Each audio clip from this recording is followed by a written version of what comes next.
You know, sometimes I wish I could just enjoy something without overthinking it for once. Just once. You see, I tend to overthink stuff even when it's detrimental to my enjoyment of something. And well, this movie is no different. Now, I will let you know that this video really does have some controversial and potentially eerie themes, both on purpose and unintentional. So let's get this nightmare started, shall we?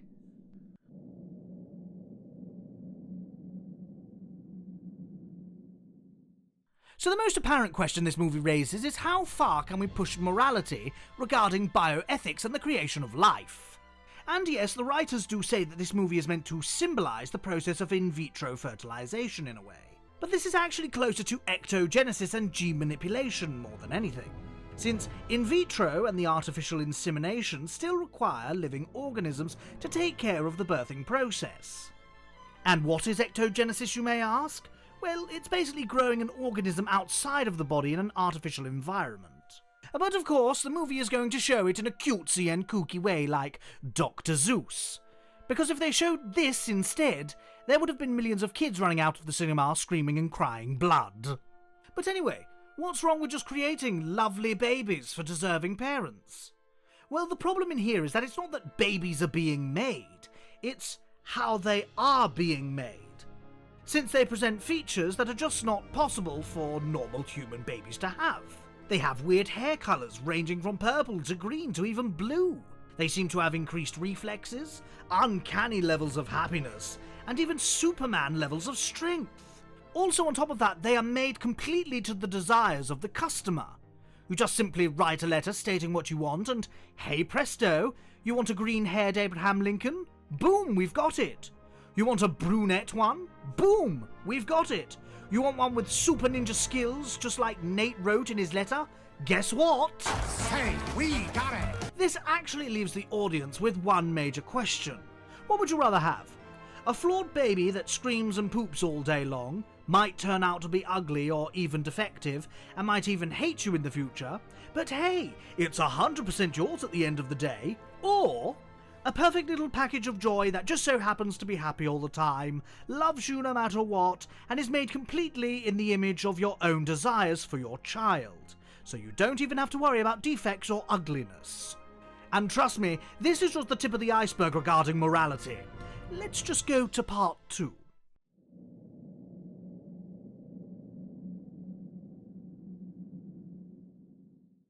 Okay, so when I say like drones, I don't mean like Amazon ones or the ones that you go to stalk your neighbours with, even though that would be more fitting. I mean more like worker ants, existing in harmony for a sole purpose. I actually think that the Storks in here were actually made to deliver the babies, since it seems that they have a special bond with the infants, and in one of the deleted scenes, Junior even mentions that all Storks were made to love babies. I mean, altering human genes seems like a breeze in this universe at this point, so don't you think super intelligent animals would be a no-brainer at this point? Think about it. You create a super advanced machine that is able to create life. But okay, who will take care of it? Well, what about if we create super intelligent birds, so in that way the machine will be out of political and financial interests from other countries? The birds cannot be bribed or corrupted, they'll mate, and over time this will be a more viable option than robots, since they won't require constant maintenance, and they would even have a maternal instinct for the babies to the point that they'll be able to protect them over their own safety. This would explain the uncanny reason as to why the storks seem to have human teeth in their beaks, and the explanation for why they have an epiphany every time they successfully deliver a baby, which could be a brain hallucination made on purpose by the creators in order to guarantee that the stork would not try to keep the baby, or will have a viable emotional excuse to separate itself from it, since that it thinks it will have a great life, even though it's impossible to predict the future due to the existence of variables and randomness. Making the storks mere workers would also explain why the emergency shutdown button is meant to break your arm or wing, since, well, whoever made this place probably didn't want a rogue stork shutting it down on purpose. But in the unlikely event that one did, it would be trapped in a building full of baby-obsessed birds, surrounded by kilometres of water and snowy mountains full of man-eating wolves. And since breaking your wing is essentially a death sentence for birds in the wild, you can see where this is going.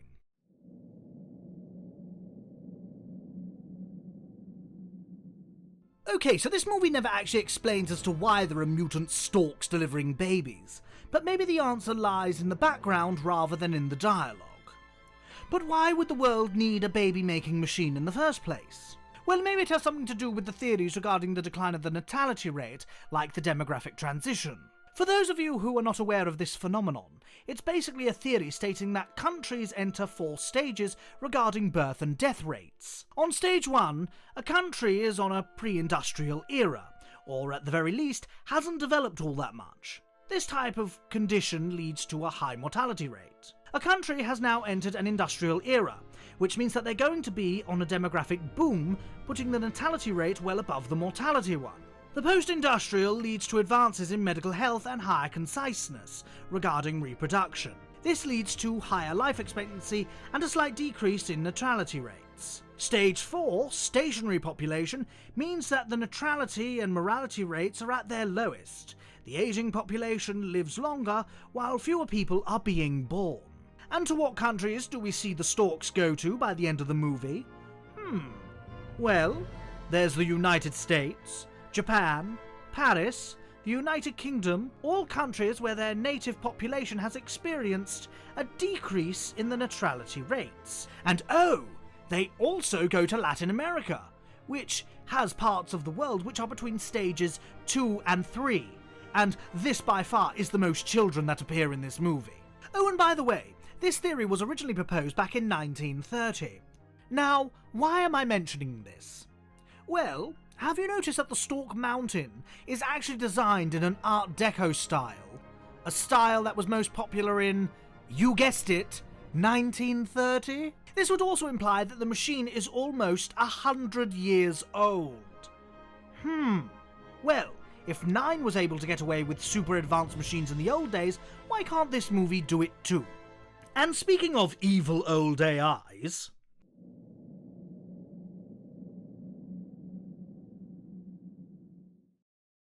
Okay, so in this movie it may seem at first glance that the storks are the ones in charge of the baby-making process, right?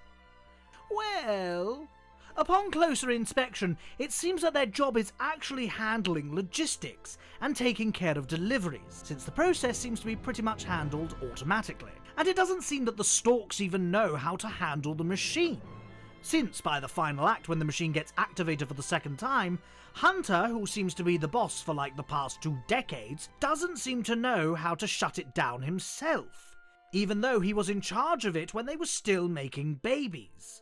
And even when the machine is still overproducing, it doesn't even seem to come across the other storks' minds that they should even shut it down. I mention this because if the storks are not the ones operating and directing it, then who is? Well, maybe it's not who, but what? I actually believe that the baby-making machine is an AI of sorts. And here's some proof. When Nate's letter gets processed, the machine discomposes it to the molecular level, and is able to analyse what he wrote.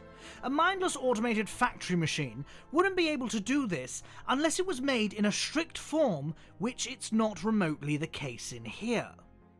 And besides, altering, modifying, or even selecting genes is a long and complicated process that requires precision.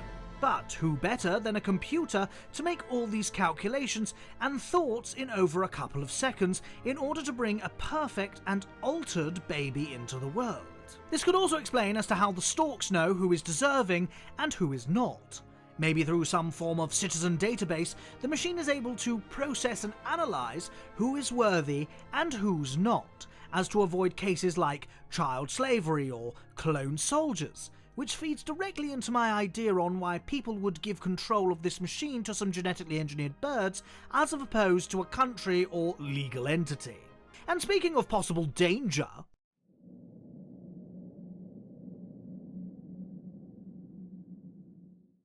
So in this movie, babies come in these little pod thingies, which I thought were meant to protect the infant in case of, well, you know.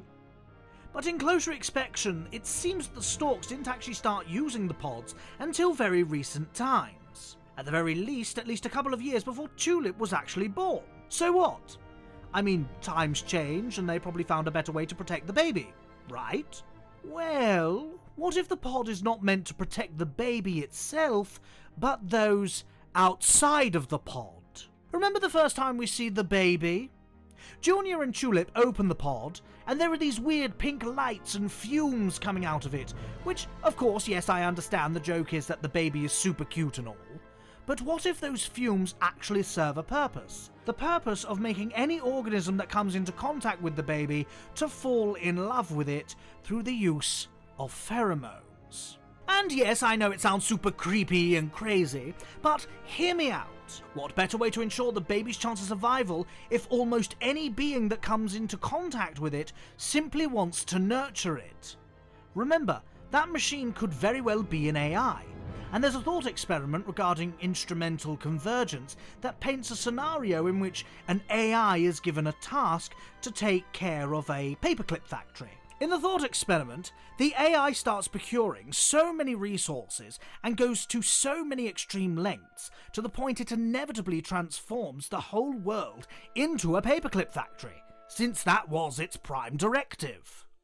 What if the machine thought that the best way to keep the babies safe is to make them release pheromones into the air in order to take advantage of or manipulate biology and use it against us? Remember, love is but a chemical reaction at the end of the day. And remember that this machine is able to completely alter the baby's genes to satisfy the consumer's needs. And there are plenty of insects and animals out there that are able to mimic and manipulate other species' pheromones in order to gain their advantage. This would also explain as to why a pack of hungry wolves immediately fell in love with the baby, why Junior and Tulip completely calmed down even though they just crashed a plane, and why Jasper went completely insane over a baby he barely met. This would mean that Tulip's pheromones were so strong that they completely sent Jasper into a downward spiral. And let me tell you, it's even creepier in the deleted scenes, since he goes into a violent rampage. So it would make sense that only the parents should be allowed to open the pod so they can get exposed to the quote-unquote cuteness in which the baby has been marinated in and enclosed in the pod for the last couple of hours. So, yeah. A huge corporation the size of Amazon disappears overnight, putting the world economy in peril, and there are now millions of mutant babies out there having the potential to make people crazy. Oh, what a happy ending. Anyway, that's going to be it for today. I'll try to continue the Cartoon Network series as soon as possible. But until then, everyone, see you soon!